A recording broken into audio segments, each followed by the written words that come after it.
आज हम chapter number 2 करते हैं, first order linear partial differential equation. तो partial differential equation first order की लीनियर भी हो सकती है और नॉन लीनियर भी हो सकती है। आज हम पार्शियल डिफरेंशियल इक्वेशन का सॉल्यूशन फाइंड करना सीखेंगे, जो फर्स्ट ऑर्डर की भी होगी और लीनियर भी होगी in p and q. P हमारे पास क्या होता है, partial derivative of z with respect to x, and q partial derivative of z with respect to y.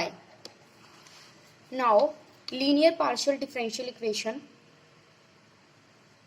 linear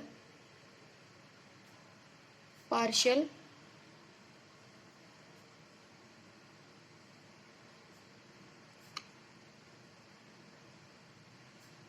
differential equation of first order.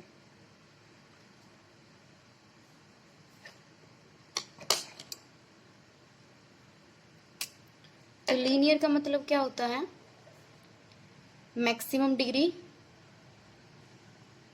1 होनी चाहिए। मैंने फर्स्ट चैप्टर कराया था जब आपको बताया था कि लीनियर पार्शियल डिफरेंशियल इक्वेशन क्या होती है और non linear partial differential equation क्या होती है। तो मैक्सिमम डिग्री 1 होनी चाहिए and none of the dependent variable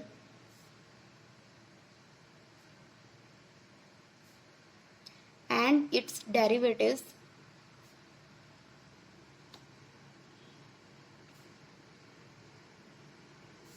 will be multiplied.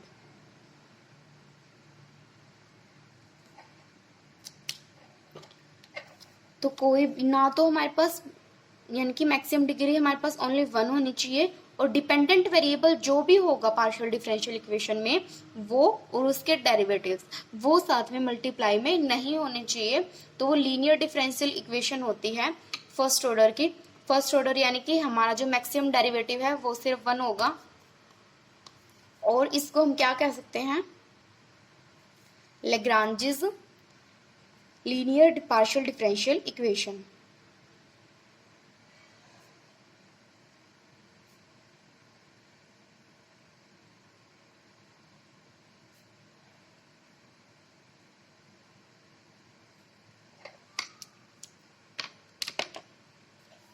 इसकी स्टैंडर्ड फॉर्म क्या होगी,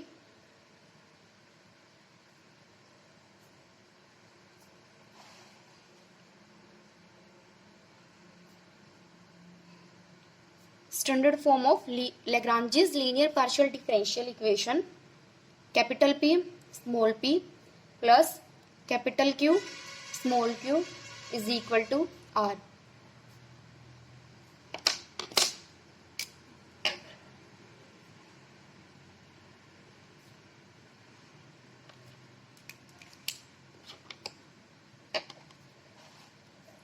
where capital P, Q and R functions of x, y and z।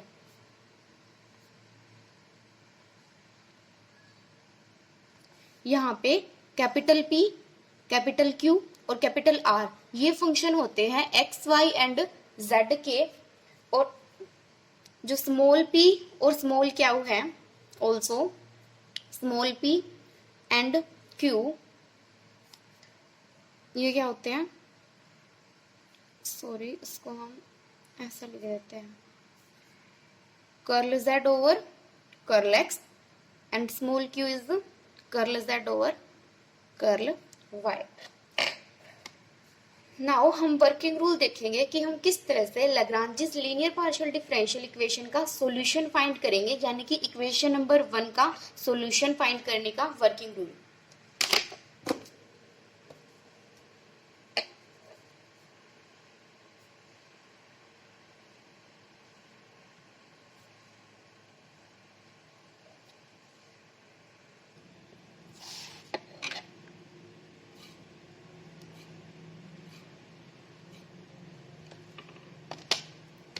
First step होगा हमारा ऑक्सिलरी इक्वेशन फाइंड करना। Find the auxiliary equation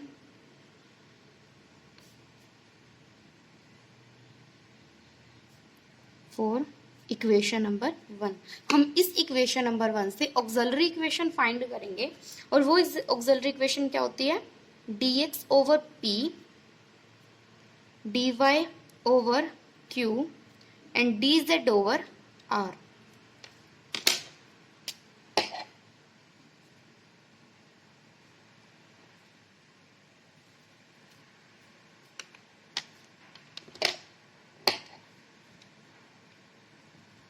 equation number 2।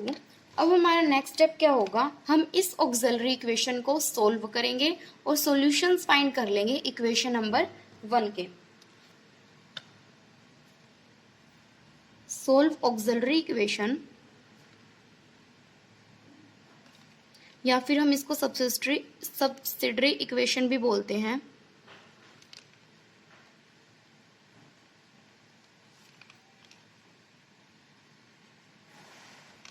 हम किन method से इसको सॉल्व कर सकते हैं, first grouping method,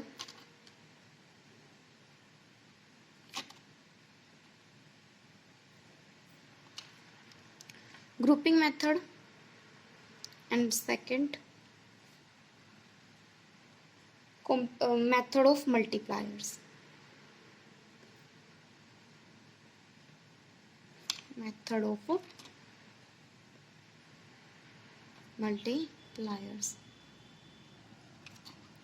third combination of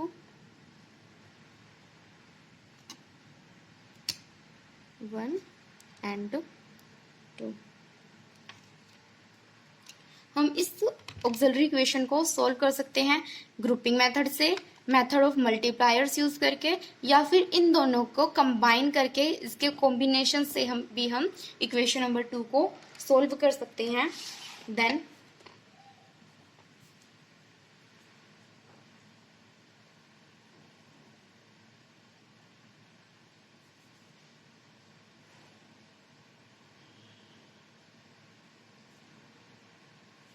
u is equal to a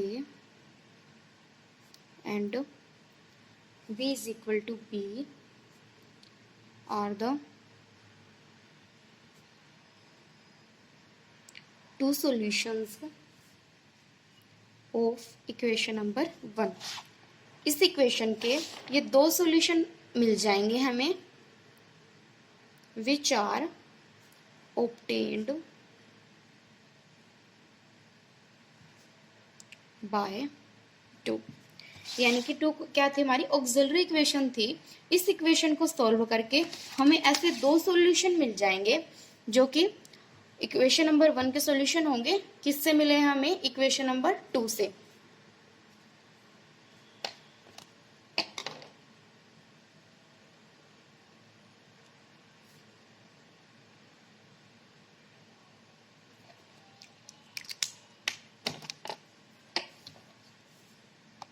fourth step, complete solution of equation number 1। हम कंप्लीट सॉल्यूशन को किस टाइप से लिखेंगे, f of u v is equal to 0, और हम लिख सकते हैं u is equal to some function of v, और v is equal to some psi function of u।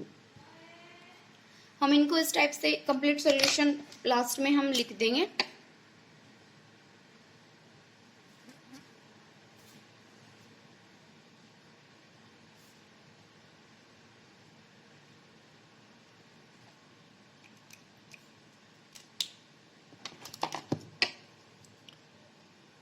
Now हमें ये तो समझ में आ गया कि स्टैंडर्ड फॉर्म होगी, उससे हम ऑक्सिलरी इक्वेशन बना लेंगे, ऑक्सिलरी इक्वेशन को हम सॉल्व कर लेंगे इन मेथड से।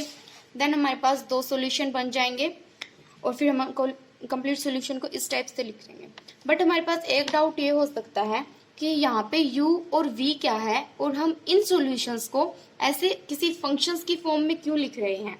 तो देखो, किसी भी पार्शियल डिफरेंशियल इक्वेशन का सॉल्यूशन एग्जैक्टली हमारे पास नहीं होता, लेकिन हमें ये पता होता है कि वो जो सॉल्यूशन होगा उसमें वेरिएबल का फॉर्म कैसा होगा। ठीक ठीक है। तो उस फॉर्म को हम किसी आर्बिट्रेरी फंक्शंस, यानी कि जो हमने यहाँ पे ये आर्बिट्रेरी फंक्शंस लिए हैं ना, इन आर्बिट्रेरी फंक्शंस से रिलेट कर देते हैं, ठीक है। And that is the complete solution. क्योंकि पार्शियल डिफरेंशियल इक्वेशन में के सॉल्यूशन के अंदर आर्बिट्रेरी कांस्टेंट नहीं होता, हमारे पास आर्बिट्रेरी फंक्शन होता है, ठीक है। और ये जो है ना, यही हमारे आर्बिट्रेरी फंक्शन है जो इस डिफरेंशियल इक्वेशन के सॉल्यूशन को कोरिलेट करते हैं, ठीक है। नाउ, और हाँ, ये जो u है और v है, ये x y z के फंक्शन होंगे।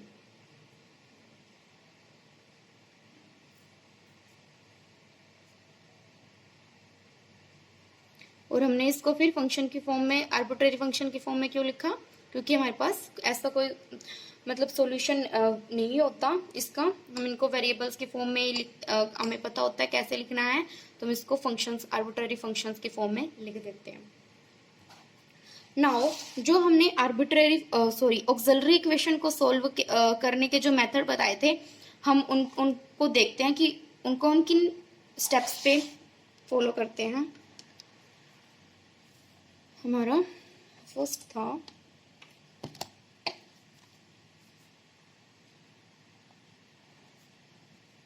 Grouping method. ग्रुपिंग मेथड को हम किस टाइप से यूज करेंगे कि हमें सॉल्यूशंस मिल जाएं। देखो ग्रुपिंग मेथड क्या होता है। हमारे पास क्या थी? Auxiliary equation dx over p, dy over q and dz over r, ठीक है। ये p, q और r हम इस इक्वेशन से लिख रहे हैं, यानी कि जो स्मॉल p का कोफिशिएंट होगा वो हमारा p होगा। ये हमें गिवन इक्वेशन जो होगी ना, जैसे जब हम सम करेंगे तो गिवन इक्वेशन जो होगी उसमें हम ऐसे स्मॉल p और स्मॉल q के कोफिशिएंट्स को देखेंगे कि वो क्या है, वही हमारे स्मॉल कैपिटल p होगा, वही हमारा कैपिटल Q होगा, और इक्वल से इस साइड जो भी टर्म रह जाएगी वो हमारा R होगा। ओके, फिर हम उससे ऑक्सिलरी इक्वेशन बना लेंगे इस टाइप के। देन देखो ग्रुपिंग मेथड, नाम से पता लग रहा है कि हमें इसमें ग्रुप बनाने होंगे। हम जैसे इसमें फर्स्ट 2 मेंबर्स ले सकते हैं, लास्ट 2 मेंबर्स का ग्रुप बना कर सकते हैं, या फिर जैसे कोई भी, या फिर फर्स्ट और लास्ट का ग्रुप बना सकते हैं। मान लो मैंने ये 2 ग्रुप, फर्स्ट 2 मेंबर्स उठा लिए, टेकिंग फर्स्ट 2 फ्रैक्शंस कह लो या मेंबर कह लो, रेशियो कह लो, कुछ भी, फर्स्ट 2 फ्रैक्शंस क्या है ये, dx over p is equal to dy over q, ठीक है। अब हम इस तरह से लेंगे, जो हम ग्रुप बना रहे हैं, जो हम फ्रैक्शन ले रहे हैं, वो हम इस तरह से लेंगे वो पेयर कि हमारे वो इंटीग्रेबल हो जाए, यानी कि वो इंटीग्रेट इजीली हो जाए। और जब हम उसका इंटीग्रेशन करें, यहाँ पे मैं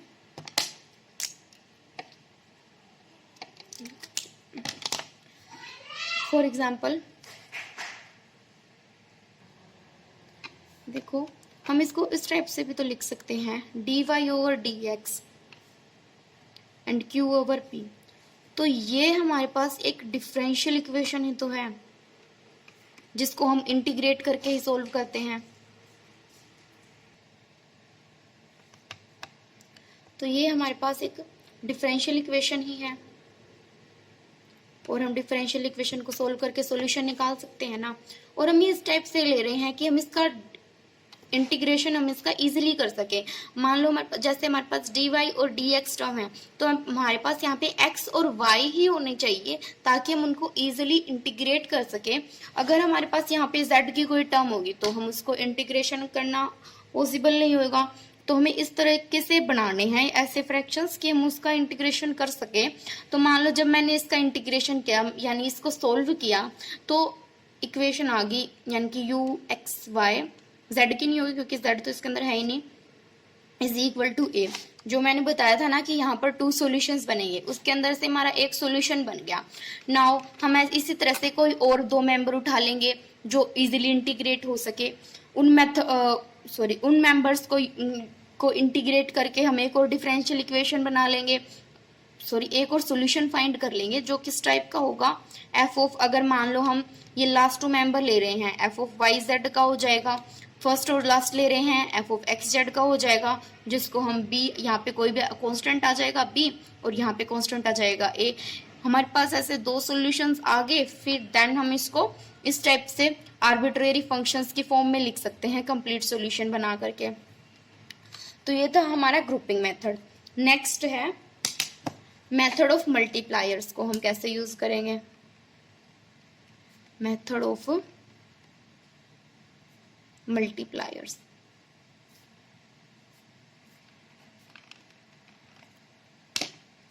इसके अंदर हम ऐसे मल्टीप्लायर्स लेंगे, यानी कि जो हमारी थी ऑक्सिलरी इक्वेशन, हम इसको भी यहाँ लिख लेते हैं, dx over p, dy over q and dz over r।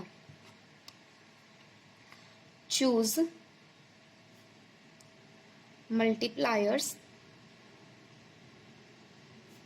L, M, N such that, ये L, M, N मैं जनरल वे में L, M, N ले रही हूँ, कुछ भी हो सकते हैं, X, Y, Z, 1, 0, 1, कुछ भी हम मल्टीप्लायर्स ले सकते हैं।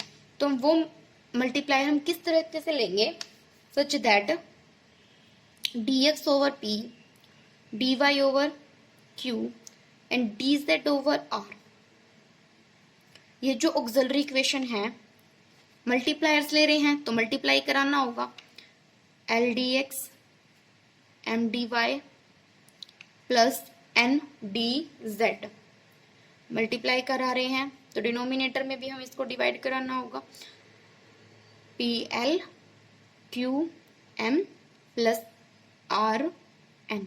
ओके, हमने इन मल्टीप्लायर्स को इस तरीके से लेना है कि हमारा इसका डिनोमिनेटर, इस टर्म का डिनोमिनेटर 0 हो जाए। L d x m d y plus n d z over 0, यानी कि जब हम प्लस माइनस कुछ किस तरीके से भी हम इसको कैंसिल आउट करके उसके डिनोमिनेटर को 0 बना सके, हम इस तरीके के मल्टीप्लायर्स अपनी तरफ से चूज करेंगे। हम कोई भी चूज कर सकते हैं अपनी मर्जी के, बट उसका डिनोमिनेटर 0 बनना चाहिए। देन जो हमें क्या देगा, विच गिव्स, इस डिनोमिनेटर को l d x plus m d y and d z is equal to 0। हम इसको 0 के इक्वल लिख लेंगे नेक्स्ट स्टेप में। देन हम इस इक्वेशन को इंटीग्रेट कर देंगे, इंटीग्रेटिंग। एंड ऑल्सो हमने एल इस तरीके के तो लेना ही है कि वो इस टर्म के डिनोमिनेटर को 0 बना दे। ऑल्सो हम इस तरीके के भी चूज करेंगे कि वो जब हम इसको 0 के इक्वल रखें ना, तो ये एल एक्स के रिस्पेक्ट में इजीली इंटीग्रेट हो जाए, एम वाई के रिस्पेक्ट में इजीली इंटीग्रेट हो जाए और एन जेड के रिस्पेक्ट में इजीली इंटीग्रेट हो जाए, ताकि हमें सॉल्यूशन फाइंड करने में आसानी हो। इंटीग्रेट, जो हम इसको इंटीग्रेट करेंगे देन हमें सॉल्यूशन फाइंड हो जाएगा, u is equal to a। इसी तरह से हमें यहाँ पर हमारी एक इक्वेशन मिल गई, हमारा एक सॉल्यूशन तो मिल गया, बट हमें 2 सॉल्यूशन रिक्वायर्ड होते हैं। तो हम एक और सॉल्यूशन निकालने के लिए हम एक बार और कोई ना कोई मल्टीप्लायर्स चूज कर लेंगे इस तरीके के कि वो ऐसे हम कोई भी बना लें और फिर उसके डिनोमिनेटर को हम 0 कर सके। देन हम इसको इंटीग्रेट कर देंगे, एक और सॉल्यूशन फाइंड हो जाएगा। टेक अनदर मल्टीप्लायर्स, हम और भी एक सेट और ले लेंगे मल्टीप्लायर्स का, देन उसको इंटीग्रेट कर देंगे। इस तरीके की जो इक्वेशन आएगी उससे हमें एक और सॉल्यूशन मिल जाएगा। 2 सॉल्यूशन हमें मिल गए, इन दोनों को हम इस तरीके से आर्बिट्रेरी फंक्शन से कोरिलेट करके लिख देंगे ताकि हमें कंप्लीट सॉल्यूशन मिल जाए पार्शियल डिफरेंशियल इक्वेशन का। Now combination of first and second, इसके अंदर क्या था कि हमारे कई बार ये भी होगा कि हम जैसे हमने ग्रुपिंग मेथड यूज कर लिया, इस इक्वेशन के, इस ऑक्सिलरी इक्वेशन के हम अंदर हमें एक सेट तो ऐसा मिल गया, एक फ्रैक्शन तो हमने ऐसा उठा लिया कि वो इजीली इंटीग्रेट हो रहा है और हमें एक सॉल्यूशन फाइंड हो रहा है, सॉल्यूशन हमें मिल रहा है। बट हम कोई भी दूसरा सेट ऐसा नहीं उठा पा रहे कि हमें एक और सॉल्यूशन मिल जाए। तो इसके लिए हम क्या करेंगे, मेथड ऑफ मल्टीप्लायर्स पे जाएंगे, यानी कि हमें एक ऐसे मल्टीप्लायर्स का सेट दिख रहा है कि हम उसको मल्टीप्लायर्स लें और हमारा इस टाइप से हम उसको कर सके सोल्व, देन हमें एक और इक्वेशन मिल जाए। तो कॉम्बिनेशन ऑफ 1 एंड 2 यही था कि हम एक सम में इन दोनों को कंबाइन करके कर सकते हैं सोल्व, कि हम एक इक्वेशन यहाँ से फाइंड कर ले सोल्यूशन की, एक इक्वेशन सोल्यूशन की हम यहाँ से फाइंड कर ले। ओके, ये था किसी भी Lagrange's linear partial differential equation को हम सोल्व कैसे करेंगे। अब हम एग्जांपल लेते हैं।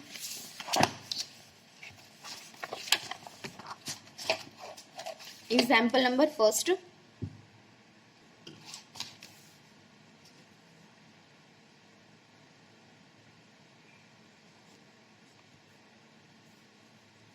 yz p plus zx q is equal to xy। तो सबसे पहले तो हम क्या करते होते हैं, स्टैंडर्ड फॉर्म में लिखते हैं। स्टैंडर्ड फॉर्म में है हमारी, जो हमारा स्मॉल p का कोफिशिएंट होता है वो हमारा p होता है, स्मॉल q का कोफिशिएंट q होता है, एंड इक्वल से और जो भी रह गया वो हमारा r होता है। ठीक है, तो हम पहले p, q और r फाइंड कर लेते हैं, देन हम हमारे वर्किंग रूल को फॉलो करेंगे।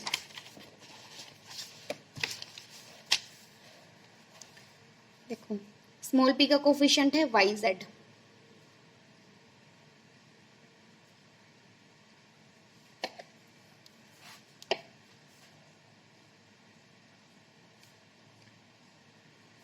yz, q is equal to zx and r is equal to xy। हमें p मिल गया, q मिल गया और r मिल गया। देन हमारा फर्स्ट स्टेप क्या होता है सोल्व करने के लिए, ऑक्सिलरी इक्वेशन बनाना।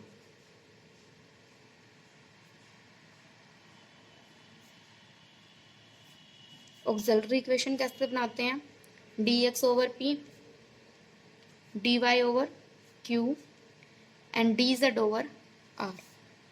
वैल्यू पुट कर देंगे हम p q r की। p की वैल्यू है yz, q की वैल्यू क्या है zx एंड r की वैल्यू है xy। Equation number 2। अब हम इसको सॉल्व करने के हमारे पास 3 तरीके हैं, हम कोई भी मेथड यूज कर सकते हैं। फर्स्ट हम देखेंगे कि हम कौन सा पेयर ऐसा उठाएं कि हम उसको इजीली इंटीग्रेट कर सके। देखो, अगर हम फर्स्ट और सेकंड ये वाला पेयर उठाते हैं तो इसके अंदर टेक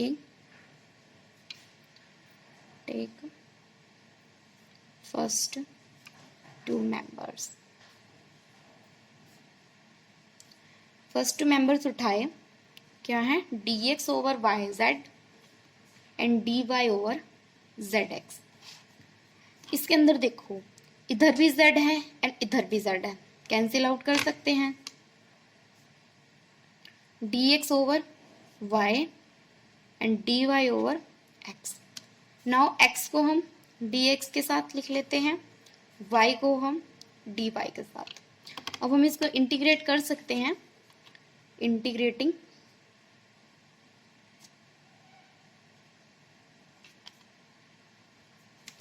इसको इंटीग्रेट करेंगे तो x dx y dy।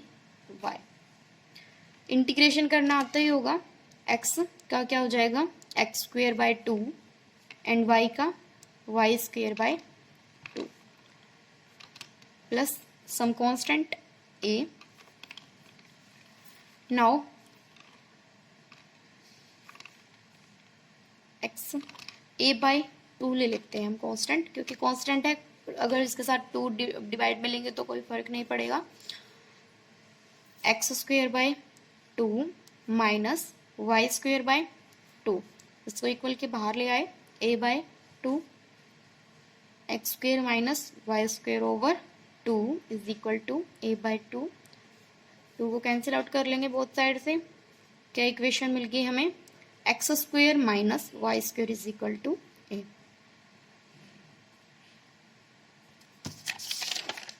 आपको बताया था कि ऑक्सिलरी इक्वेशन बनाएंगे, उसको सॉल्व करेंगे किसी भी मेथड से। देन हमारे पास दो सॉल्यूशन आएंगे, u is equal to a and v is equal to b. हमने एक सॉल्यूशन फाइंड कर लिया, u बताया था x y z का फंक्शन हो सकता है, x y का भी, y z का, z x का, वो हमारा डिपेंड करता है कि हमने मेंबर्स कौन से लिए हैं। तो यहाँ पे हमने हमारा u जो है वो x y का फंक्शन है एंड a कांस्टेंट है। तो हमें एक सॉल्यूशन मिल गया इस पार्शियल डिफरेंशियल इक्वेशन का। तो दूसरा सॉल्यूशन भी फाइंड करेंगे, कोई और मेंबर उठा करके देखते हैं हम ऐसे कौन से दूसरे और मेंबर्स उठाएं कि वो इजीली इंटीग्रेट हो जाएं एंड हम सॉल्यूशन फाइंड कर सकें। अगर हम लास्ट टू मेंबर्स उठाते हैं तो यहाँ पे x से x कैंसिल हो रहा है और यहाँ पे dy और dz है, तो हमारा y और z रहना चाहिए, x नहीं होना चाहिए। तो x से x कैंसिल आउट कर सकते हैं एंड z और y ही बचेगा जिसको हम इजीली इंटीग्रेट कर सकते हैं। Take last two members.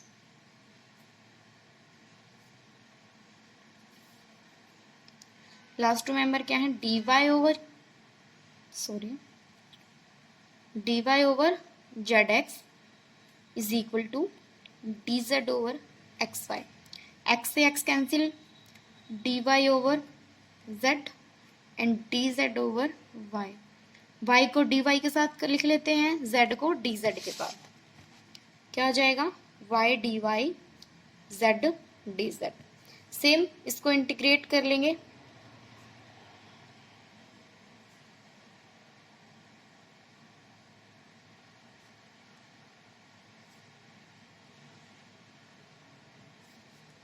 y dy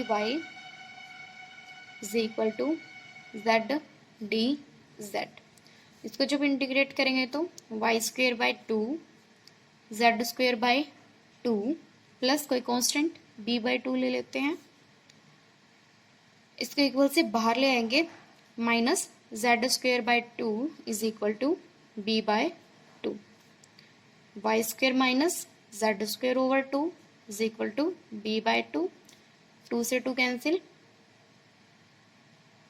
Y square minus z square is equal to b. तो हमें दो सॉल्यूशंस चाहिए होते हैं कंप्लीट सॉल्यूशन बनाने के लिए पार्शियल डिफरेंशियल इक्वेशन के। तो हमारे दो सॉल्यूशन आ गए हैं।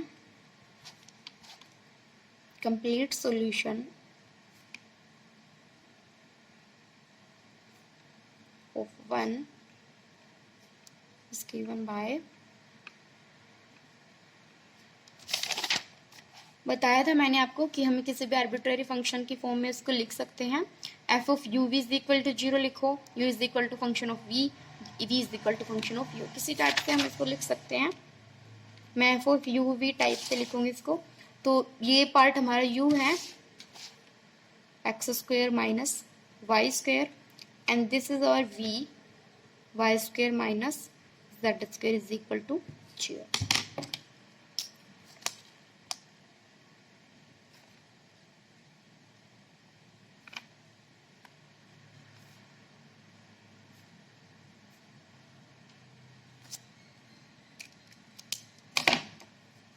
Example number second, P tangent x plus Q tangent y is equal to tangent z.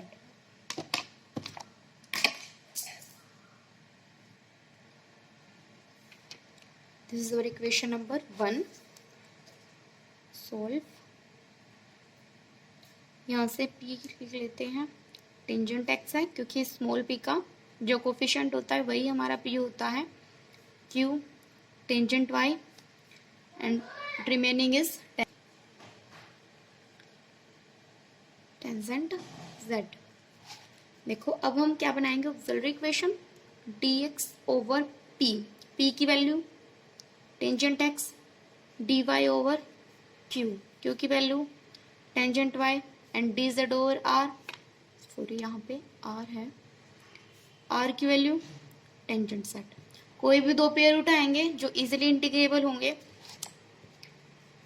ये तो सारे इंटीग्रेबल हैं ही, क्योंकि x के नीचे x की टर्म है, y के नीचे y की टर्म है, dz के नीचे z की टर्म है, तो इजीली इंटीग्रेबल है, कोई भी उठा सकते हैं, हमें दो ही चाहिए। टेकिंग फर्स्ट टू members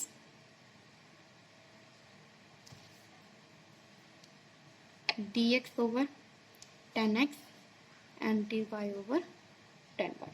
अब देखो 1 ओवर टेंजेंट x, इसको हम क्या लिख सकते हैं, cotangent x at 1 over tangent y को कोटेंजेंट y। नाउ इंटीग्रेट कर देंगे,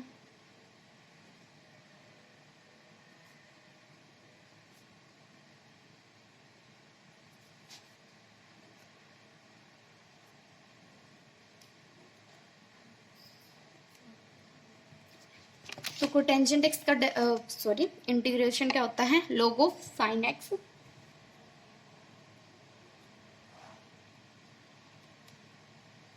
कोटेंजेंट y का log ऑफ साइन y हो जाएगा।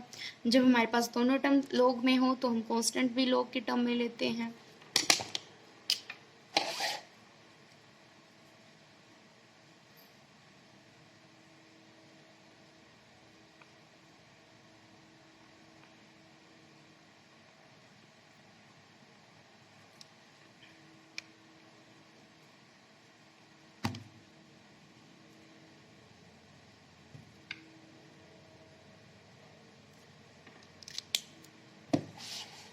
नाउ हम log ऑफ साइन x को इक्वल के बाहर ले आएंगे,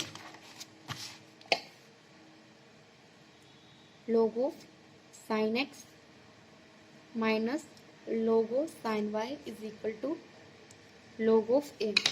आइडेंटिटी यूज करेंगे हम, log m minus log n की, जो किसके इक्वल होता है, log of m by n के।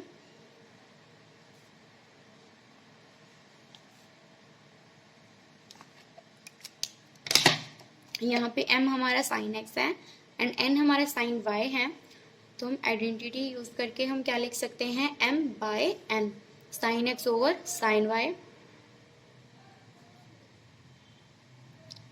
Is equal to log a, then या एंटी log अप्लाई कर देते हैं बोथ साइड, या फिर ये कह दे सकते हैं हम log से log कैंसिल आउट कर दिया, या एंटी log अप्लाई कर दिया, sine x over sine y।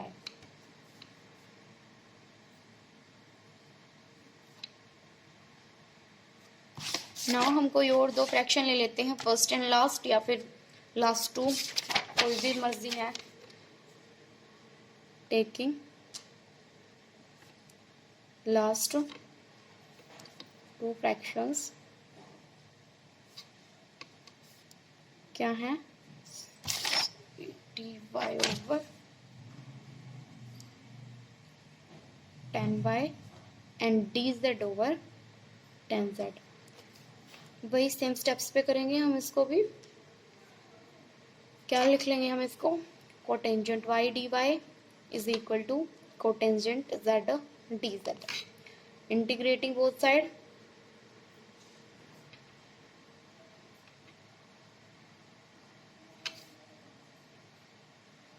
Cotangent y dy and cotangent z dz।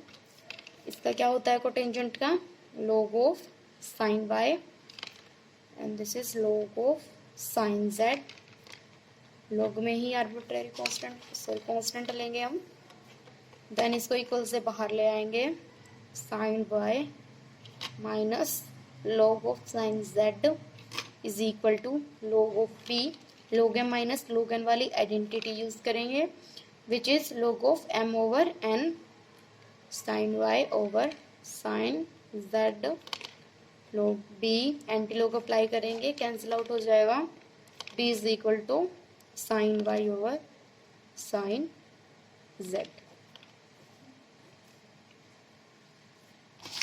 Then complete solution,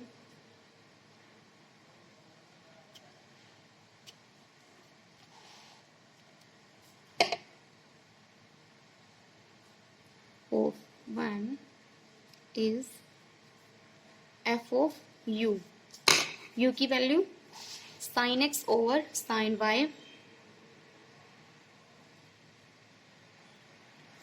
and v की sine y over sine z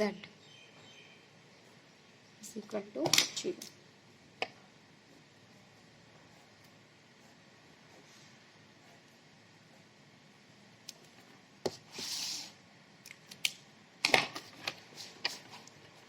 next third example देखो, p plus 3q is equal to z plus cotangent y minus 3z। This is equation number 1। Okay, तो यहाँ पे p का जो coefficient है वो 1 है,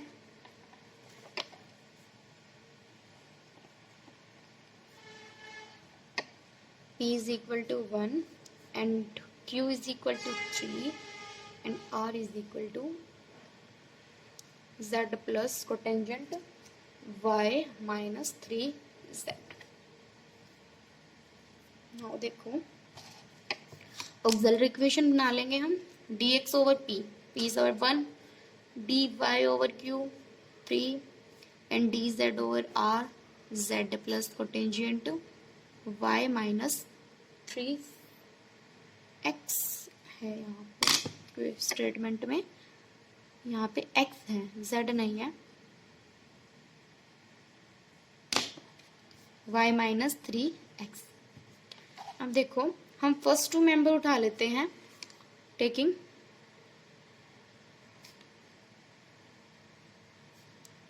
फर्स्ट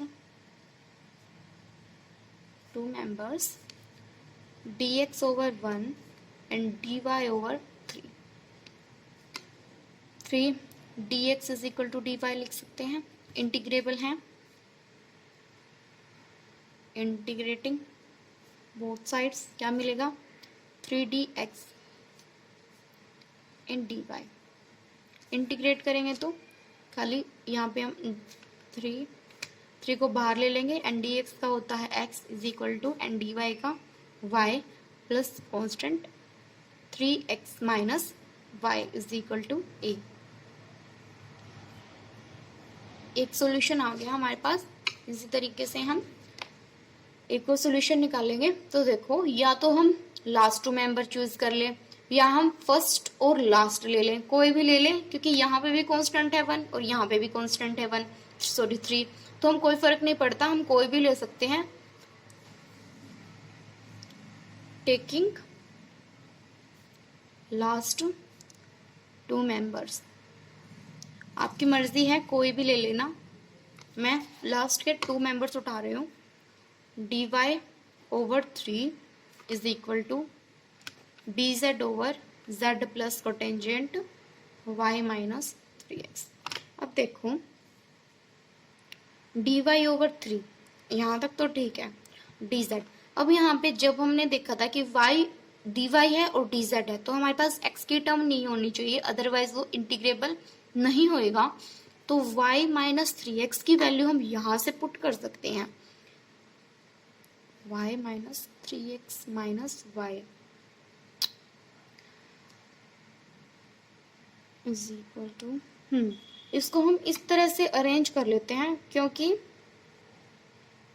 ताकि हमारा y माइनस 3x बच जाए, बन जाइए, और हम इसको यहाँ पर इसकी वैल्यू पुट कर सकें। ठीक है, तो यहाँ से कॉमन ले लेंगे माइनस को, y minus 3x is equal to, अब ये a तो कांस्टेंट है, चाहे ये a हो चाहे माइनस a हो, माइनस a को मैं a डैश लिख लेती हूँ या फिर a ही रहने, तो इसको कोई फर्क नहीं पड़ता क्योंकि दिस इज कांस्टेंट, हम इसमें कुछ भी मल्टीप्लाई करके लिख सकते हैं। माइनस की मल्टीप्लाई कर दी both side, then y minus 3x की वैल्यू है a, z plus cotangent a हो जाएगा ये। Now z plus integrating both sides,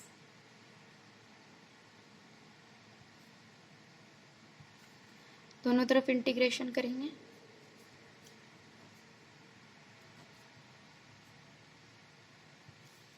इसका क्या हो जाएगा, 1/3 कॉन्स्टेंट है बाहर एंड डी वाई का वाई इज इक्वल टू, अब कोटेंजेंट ए ये तो कांस्टेंट है, इसका हमारे इंटीग्रेशन से कोई फर्क नहीं पड़ता, तो एंड 1/z या फिर 1/x का क्या होता है integration with respect to x, log x।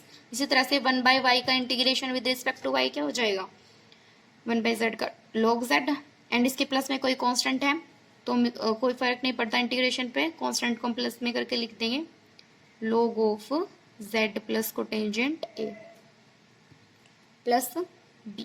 ठीक है, नाउ देखो हम b की वैल्यू निकाल लेंगे, b इज इक्वल टू इस 3 को हम यहीं पर इसकी मल्टीप्लाई कर देते हैं, दिस इज अवर, इसके साथ मैंने मल्टीप्लाई कर दिया 3 तो ये इसके साथ आ जाएगा and y is equal to, यहाँ पे हम आइडेंटिटी यूज करेंगे n log m, किसका इक्वल होता है log m की पावर m के, तो log ऑफ, या फिर हम ये identity log of z plus cotangent a की पावर 3 n प्लस b, तो b की वैल्यू क्या आ जाएगी यहाँ पे x minus log of y minus log of z plus cotangent a की क्यूब।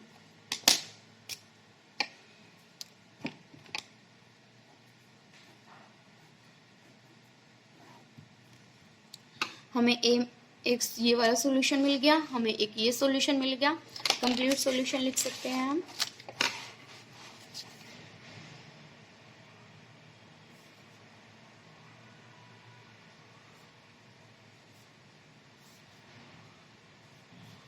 एफ ऑफ ए, ये क्या है y minus 3x and F of B, B क्या है y minus log of z plus, अब यहाँ देखो हमारे a है और हम यहाँ पे a की वैल्यू पुट अगेन वही पुट कर देंगे, y माइनस 3x करके लिखेंगे मैं इसकी वैल्यू को, plus cotangent y minus 3x and इसका क्यूब भी था हमारा इसके साथ।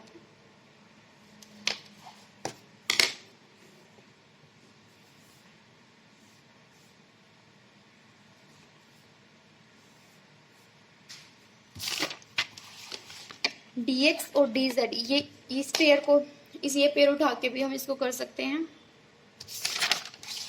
नाउ एग्जाम्पल नंबर 4 देखो,